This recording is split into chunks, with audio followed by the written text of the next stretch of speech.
Autism spectrum disorder, जिसे हम ASD कहते हैं, या वर्चुअल ऑटिज़्म, इन दोनों में क्या फ़र्क है? क्या ये दोनों सेम है या दोनों अलग-अलग है जिनके सिम्पटम एक जैसे लगते हैं? तो अगर ऑटिज़्म स्पेक्ट्रम की बात करें तो इसमें जो मेन प्रॉब्लम होती है बच्चे को सोशल इंटरेक्शन करने में, कम्युनिकेशन करने में, यानी कि बच्चा अपने उम्र के बच्चों से बातचीत कैसे करे, उनके साथ कैसे खेले कूदे, ये वो नहीं समझ पाता, इसलिए वो अकेले रहना पसंद करता है। इसके अलावा लैंग्वेज डिले होना, स्पीच होना, या कई बार नहीं भी होता है, बच्चा बिल्कुल नॉन वर्बल होता है।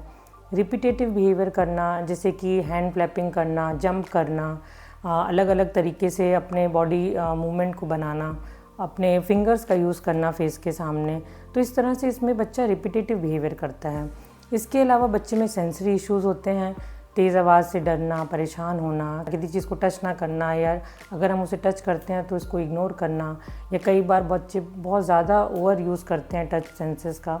अगर वर्चुअल ऑटिज़्म के सिम्टम की बात करें तो इसमें मेन सिम्टम है बच्चे में स्पीच डिले होना। ये अक्सर बच्चों में दिखाई देता है स्क्रीन के ओवर यूज़ की वजह से।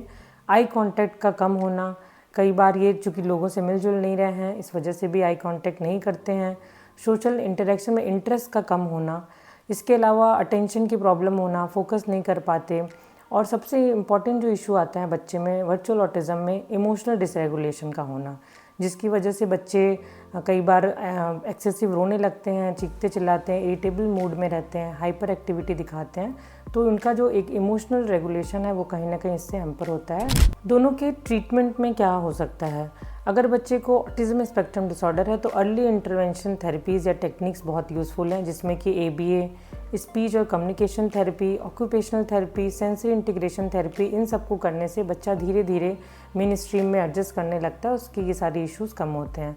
जबकि बच्चे को अगर वर्चुअल ऑटिज़्म है तो उसमें आप स्क्रीन का एक्सपोज़र ग्रेजुअली कम करना शुरू कर दें।